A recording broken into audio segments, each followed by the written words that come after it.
मैं अपने पुत्र को अल्पायु में मृत्यु के मुंह में जाता हुआ नहीं देख सकता। कोई तो उपाय होगा जिससे हम अपने पुत्र को सुरक्षित रख सके। हम पे कृपा कीजिए प्रभु, कृपा कीजिए। उपाय? कैसा उपाय माताश्री एवं पिताश्री?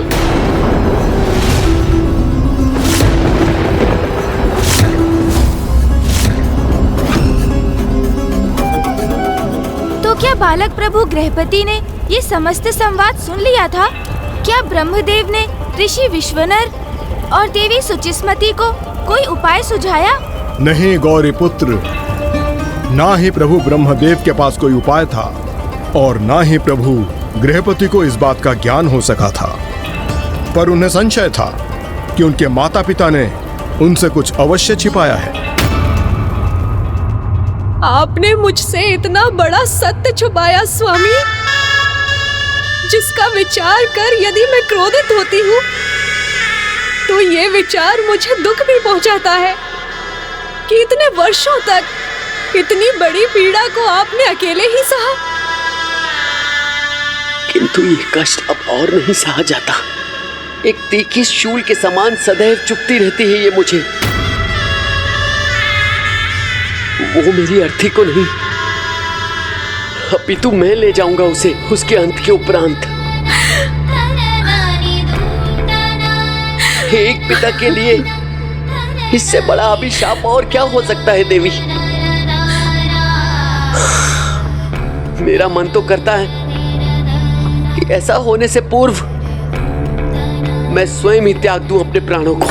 नहीं नहीं स्वामी, ऐसा मत कहिए। किंतु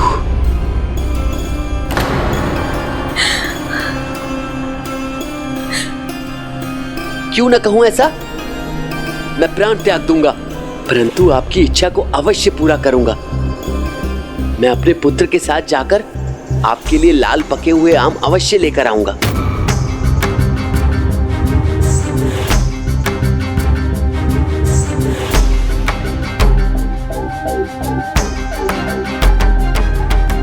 आप ये कष्ट मत कीजिए स्वामी, अन्यथा आप कल के समान अधपके आम ले आएंगे। मेरे लिए तो मेरा पुत्र पके और मिठास से भरे आम लेकर आएगा, है ना पुत्र? चलो पुत्र, मेरे साथ शीघ्र चलो, अथवा तुम्हारी माता याद नहीं क्रोधावश क्या कहते। वो जो कहेंगी उसे मेरे समक्ष क्या प्रस्तुत होगा पिताजी? माता का ये बनावटी क्रोध अथवा वो वास्तविक कष्ट जो उन्होंने अपने हृदय में छिपा रखा है।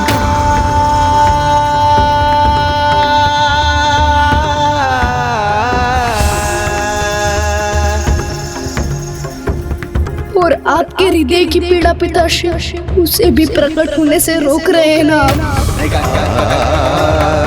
कहिए ना पिताजी, आप क्या छिपा रहे हैं मुझसे? माता, मुझे स्वयं अपना ही अंश मानती है ना आप, तो फिर अपने इस अंश से अपनी पीड़ा को क्यों छिपा रही है माता?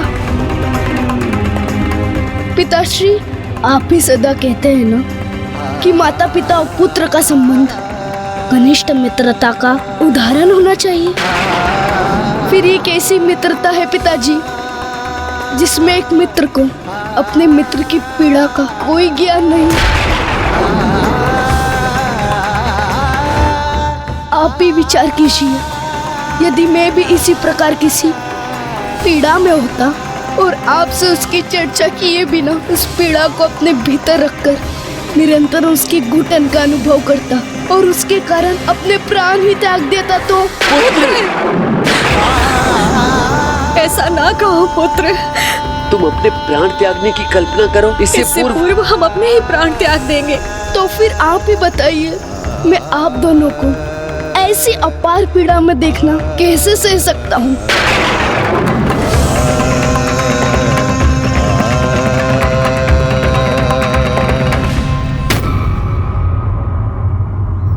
एक परिवार का भाग होकर एक दूसरे से अपनी पीड़ा छिपाने से किसी समस्या का समाधान नहीं होता।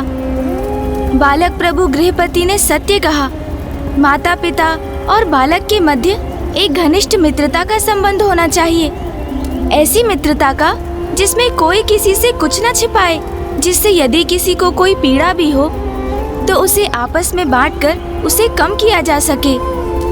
अन्यथा जहाँ पर ऐसा नहीं होता वहाँ तो माता पिता और संतान के मध्य भय का संबंध होता है। जहाँ संतान अपने माता पिता से अपनी दुविधा और पीड़ा बांटने में असमर्थ रहकर अनुचित मार्ग का चुनाव कर लेती है और जिसका परिणाम आत्मघात भी हो सकता है। और फिर ऐसे माता पिता भी होते हैं जो वृद्धावस्था में अपनी संतान से अपनी पीड़ा साझा नहीं करते और घुटन से त्रस्त होकर अपने प्राण ही त्याग देते हैं। ये दोनों ही उचित नहीं। इसलिए पीड़ा छिपाने से नहीं किंतु स्पष्ट रूप से उन्हें अपनों के समक्ष रखने से उसका समाधान प्राप्त होता है। आप सर्वथा उचित कहते हैं गौरीपुत्र। इस अवस्था में भी समस्या का समाधान बांटकर ही प्राप्त हुआ था, क्योंकि जब प्रभु गृहपति को यह समस्या ज्ञात हुई तो उन्होंने स्वयं ही इस समस्या का उपाय सुझा दिया। आप दोनों इतनी छोटी सी समस्या को लेकर इतने चिंतित थे।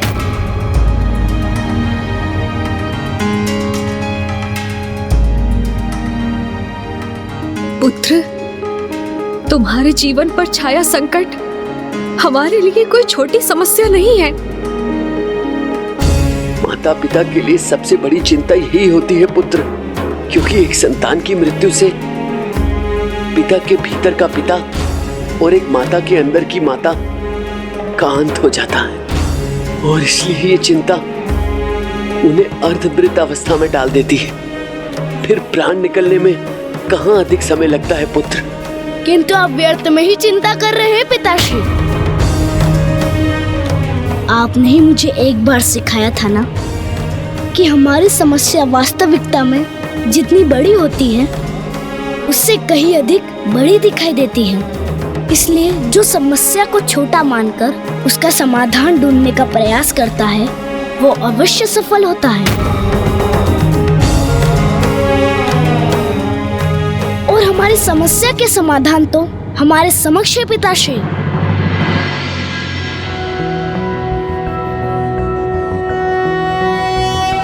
कर्पूरगौरं करुणावतारं संसारसारं भुजगेन्द्रहारं सदा वसन्तं हृदयारविन्दे भवं भवामि सहितं नमामि।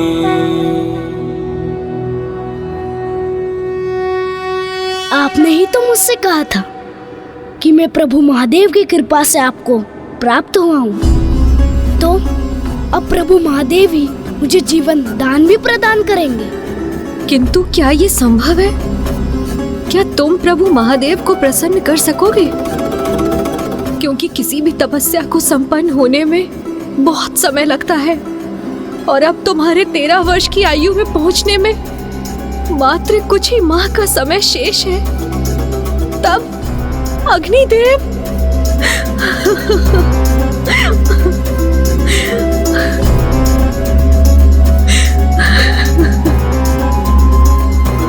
माता, विश्वास हो तो सब संभव है और विश्वास नहीं तो कुछ भी नहीं।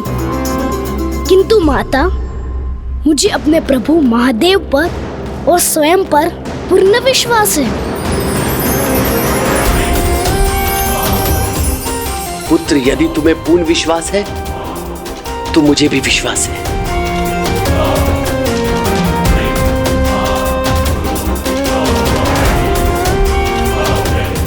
और जैसा आपने कहा कि मेरे पास बहुत अल्प समय शेष है, इसलिए मुझे आज्ञा दीजिए कि मैं प्रभु महादेव की तपस्या आरंभ करूं। और मैं तब तक तप करता रहूंगा जब तक प्रभु महादेव मुझे प्राण दान ना दे।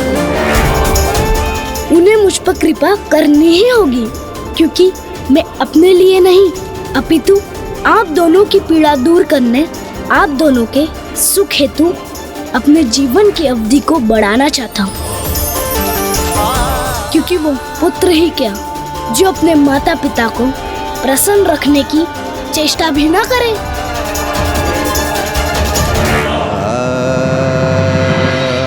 स्वयं के